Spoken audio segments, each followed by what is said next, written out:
पाठ में आया था शब्द अर्थ। दिखा दिए।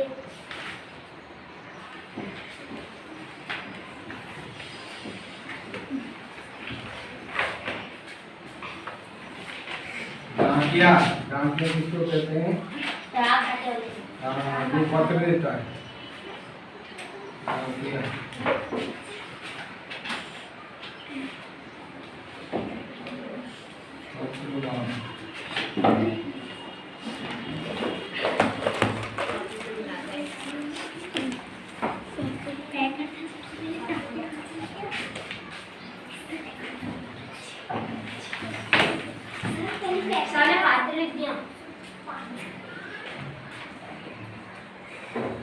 पत्र को पात्र लिख दिया।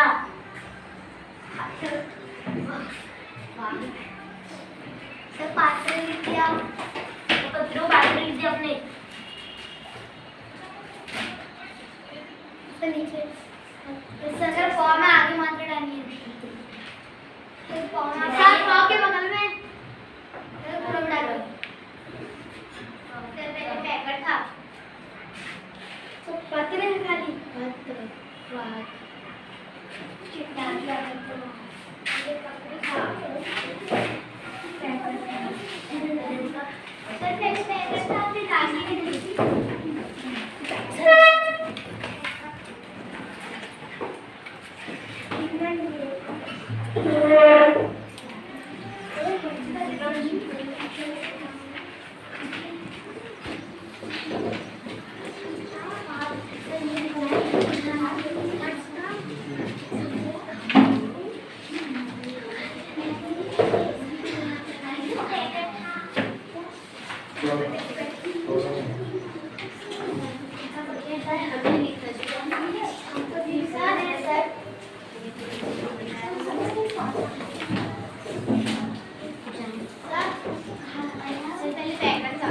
शिमला की माल रोड पर जनरल पोस्ट ऑफिस है। उसी पोस्ट ऑफिस के एक कमरे में डाक छापने का काम चल रहा है। 11:30 बजे है। खिड़की से धूप निकल आ रही है। इस धूप का मजा लेते हुए जो पैकर और 3 महिला डाकिया फटाफट डाक छापने का काम कर रही हैं। वहीं पर मैंने सरकार से पुरस्कार पाने वाला डाकिया कंवर सिंह जी से बात की। यही बातचीत आगे दी जा रही है। आपका शुभ नाम? मेरा नाम कंवर सिंह है। मैं हिमाचल प्रदेश के शिमला जिले के नेरवा गांव का निवासी हूँ। मेरी उम्र 41 साल है। आपके परिवार में कौन कौन है, उनके बारे में कुछ बताइए। मेरे 4 बच्चे हैं, 3 लड़कियाँ और 1 लड़का। 2 लड़कियों की शादी हो की है। मेरा एक बेटा भी था। वह मेरे गांव में एक पहाड़ी से लकड़ियाँ लाते हुए गिर गया, जिससे उसकी मौत हो गई। आपके बेटे के साथ जो हुआ उसका हमें बहुत दुख है। आपके इलाके में इस तरह की घटनाएं क्या अक्सर होती हैं? जी, ऐसी घटनाओं का होना असाधारण नहीं है। यहाँ हर साल तिरछी डालों की रास्ते में चलना पड़ता है, क्योंकि दूसरे कोई रास्ते होते ही नहीं। हमारे गांव में अभी तक बस नहीं पहुंच आती है।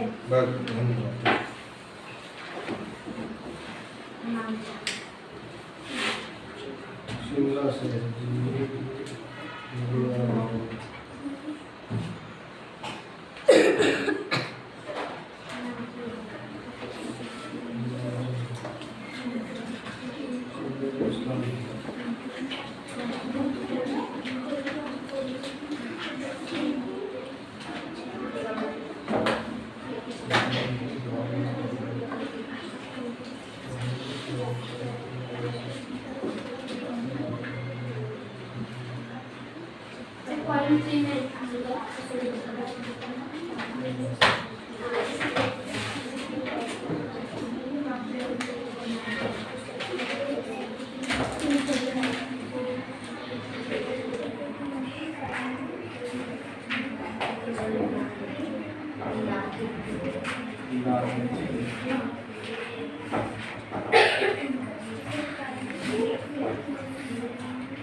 रास्ते से चलना पढ़ाते थे दूसरे को रास्ते घूमते ही रही हमारे घर में अभी तक बस ट्रेन पहुंच पाती है बादल में हजारों ऐसे गांव हैं जहाँ सबको उसके वर्ड नहीं लिखी गई है। पैदल पैकिंग करने वाला व्यक्ति पैदल चलकर पहुँच सकते हैं। फिर आज के बच्चे पढ़ने कैसे जाते होंगे? मेरे बच्चे गांव के स्कूल में पढ़ने जाते हैं। लगभग 5 किलोमीटर दूर है। मेरी एक लड़की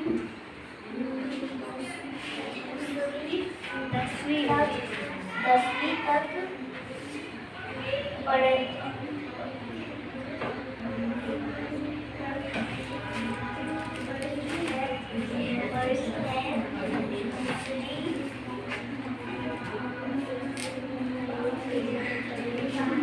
बारहवीं तक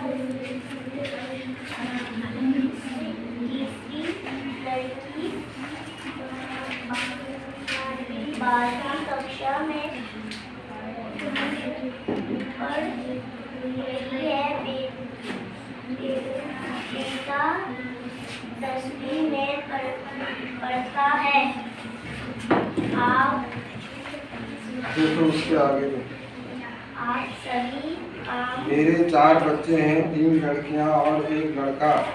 2 लड़कियों की शादी हो चुकी है। मेरा एक और बेटा भी था। वह मेरे गांव में एक पहाड़ी से लकड़ियां लाते हुए गिर गया, जिसकी मौत हो गई। अपने परिवार के बारे में बताया। मेरा नाम कुंवर सिंह है। मैं हिमाचल प्रदेश कुंवर सिंह मैं हिमाचल प्रदेश के शिमला जिले के मेरवा गांव का निवासी हूँ। मेरी उम्र 45 साल है। अपने गांव के बारे में बताया। मेरा गांव मेरवा है और मैं हिमाचल प्रदेश के शिमला जिले का रहने वाला हूँ।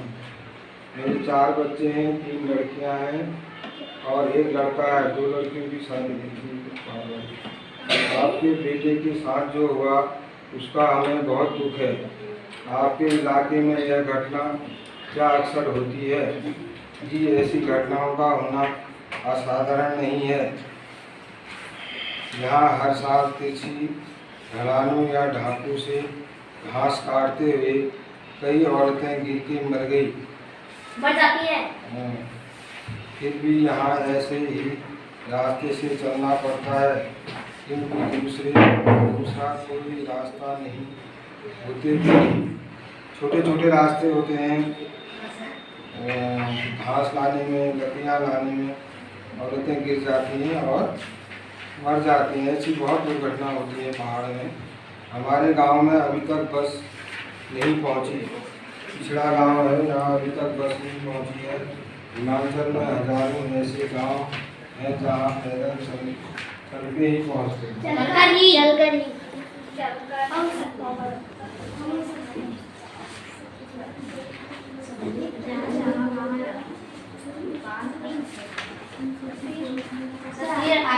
चलो पढ़ो, आप पढ़ो। फिर आपके बच्चे पढ़ने कैसे जाते होंगे? मेरे बच्चे गांव के स्कूल में पढ़ने जाते हैं। स्कूल लगभग 5 किलोमीटर दूर है। मेरी एक लड़की 10वीं तक पढ़ी है, दूसरी 12वीं तक, तीसरी लड़की 12वीं कक्षा में पढ़ रही है। बेटा 10वीं में पढ़ता है। आप जहाँ काम करते हैं वहाँ आपके अलावा और कौन कौन है? क्या आपको डाकिया ये कहकर बुलाते हैं? पहले मैं भारतीय डाक सेवा में ग्रामीण डाक सेवक था। अब मैं पैकर बन गया हूँ, पर हूँ वही नीली वर्दी वाला डाक सेवक। डाक सेवक को करना क्या क्या होता है? मुझे बहुत कुछ करना होता है। चिट्ठियाँ, रजिस्टर पत्र, पार्सल, बिल, बूढ़े लोगों की पेंशन आदि छोड़ने गांव जाता हूँ।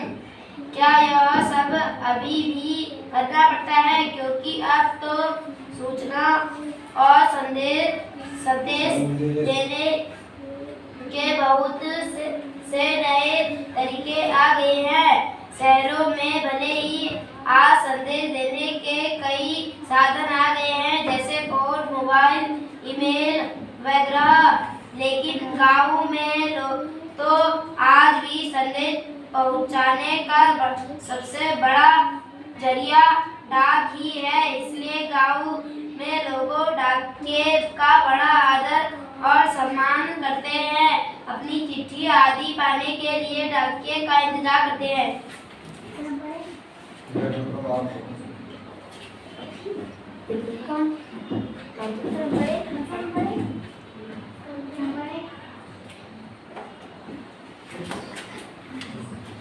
हमने सुना है कि हमारी डाक सेवा दुनिया की सबसे बड़ी डाक सेवा है। भला कैसे? सुना तो आपने बिल्कुल ठीक है। हमारे देश की डाक सेवा आज भी दुनिया की सबसे बड़ी डाक सेवा है और सबसे सस्ती भी। केवल 5 रुपये में देश की सबसे बड़ी किसी भी में हम चिट्ठी भेज सकते हैं। तो केवल 50 पैसों का ही है, यानी 50 पैसों में भी हम देश के हर कोने में अपना संदेश भेज सकते हैं।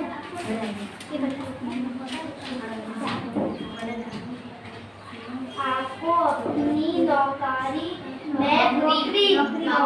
में मजा तो बहुत आता होगा। मुझे अपनी नौकरी बहुत अच्छी लगती है। जब मैं दूर नौकरी में करने वाले सिपाही का